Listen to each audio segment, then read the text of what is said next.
Hey folks, welcome back to Only Best Fantasy Novels. My name is Robin, and today I want to talk about The Sorrow of the Sea by Stephen Aryan, the third book in the Nightingale and Falcon trilogy. And yeah, this is a pretty brutal conclusion to what's been a very fun historical fantasy series. And for me, it's one that sticks the landing and ends things in in a way that honor both the historical and the fantastical components of the story in a pretty good way. So, what is this book about?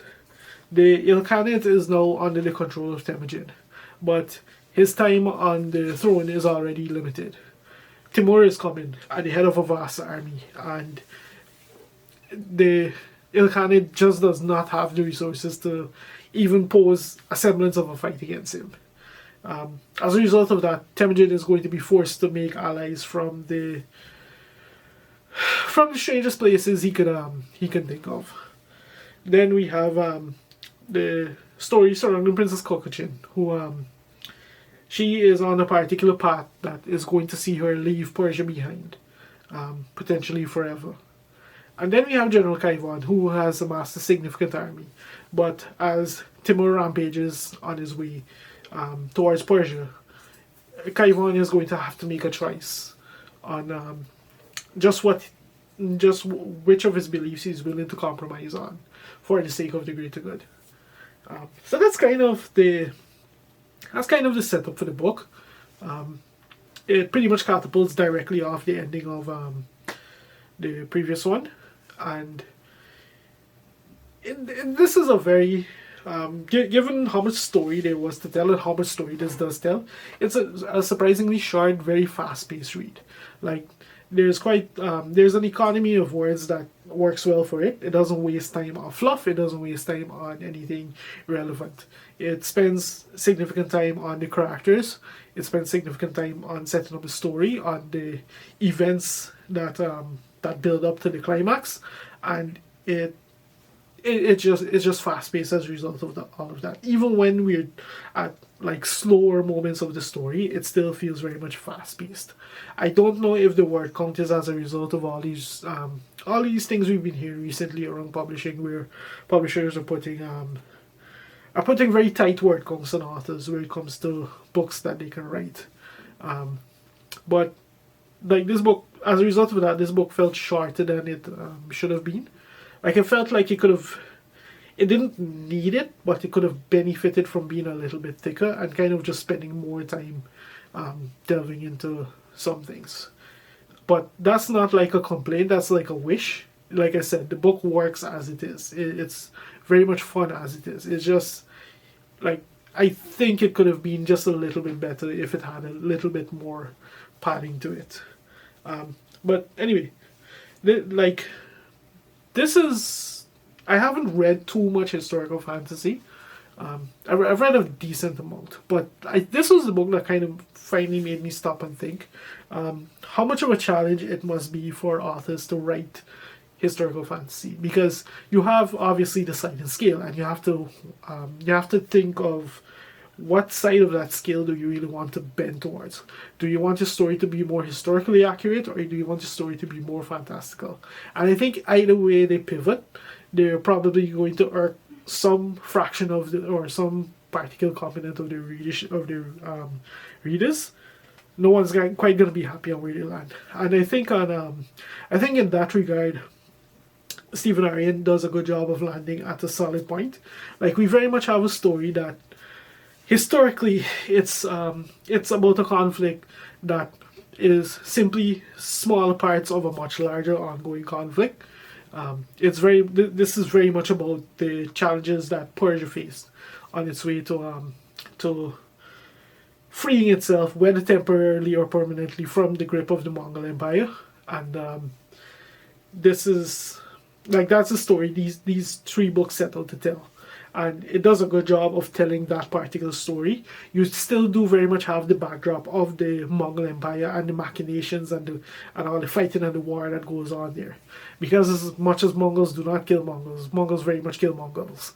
So they have that backdrop. So because of that, you almost have a feel to this book that yes, it concludes everything, it wraps up everything, but it doesn't quite end there, and that's very much just a result of how what this book is, what the story it is that it tells. And then we have the fantastical element of it, which is it wasn't like quite a lot to begin with, and this book for me felt the most fantastical because this is the book where we finally delve into the Kozan, and we have to deal with them once and for all. And this is a conflict between the Kozan factions that has been brewing for quite a while, and it finally came to a head in this book, and that's where the book gets most magical. Like, these beings are very much overpowered. They're very much they can do quite a lot, at seemingly at will, and as a result of that, one of the challenges with writing overpowered characters is that it's kind of hard to give them a challenge, even when they face someone off with a similar capacity. And as a result of that, like, the conflict between them, it feels almost over too fast to be really impactful. But that's just the nature of, like, them being overpowered. Like, one hit from these guys is a significant hit. And the cool thing about the whole conflict with the Kozan is just that because of what they are, it starts to play with so many of these different ideas and concepts. Like, it very much plays with the standard things where it comes to immortality, with the way that memory shapes our personality and our being, and what someone who has lived that long, what their motivations and their dreams and their hopes must be like, and what do they consider important to them. And it kind of delves into all these things with just in light touches, but it very much does address them. It plays with the whole of course it plays with the whole idea of events happening on a time scale larger than that of a human life, which, funnily enough, is not the only group for which that is something that is played with, because there is another group that's present in these books that is operating under the same principle, but they're very much regular people. So that was kind of cool. But anyway, I kind of want to circle back and talk to the characters, because this book, like each book, in the first book we were introduced to these characters, they went through what they had to went through, and then in the second book we saw how those events changed them. And once again in this book we see how the events of the previous two books have changed them from who we initially meet to where they are now. So the first two that come to mind that I really want to talk about are two that kind of complement each other, because they undergo similar journeys, but they undergo similar trajectories, I could say, but the results of those trajectories are different because of one key element one has that the other didn't. And I'm thinking mainly of Kokochin and Temujin. They both come from almost well, maybe not quite shelter, but they both come from a position of privilege, and they undergo their challenges. They become harder as a result of it. They become more willing to get their hands dirty and do things that most people would shirk away from as a result of that. But where they differ is that Kokochin still retains some amount of personal connection. Like, she very much has a relationship that was very impactful to her, and it was that relationship that allowed her to kind of take a step back and realize, okay, I'm not happy with who I am as a person. I want to change. I want to be different. Or I have to be different. That's kind of the vibe that I got from her. And as a result of that, you see that in this book. She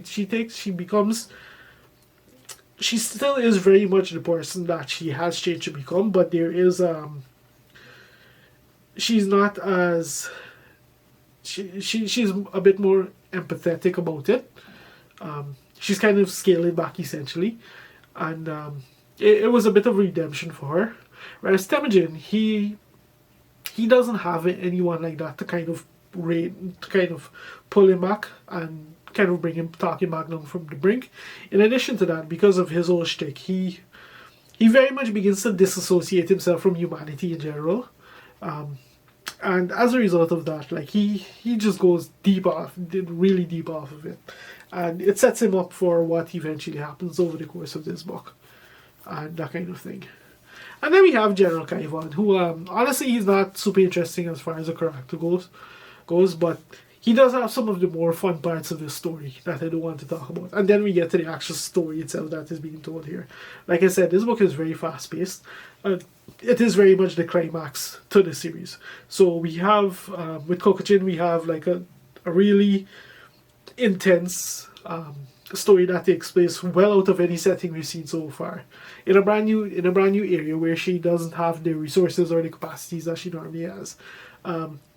And it's a pretty fun tale of subterfuge and intrigue and that kind of thing that she undergoes.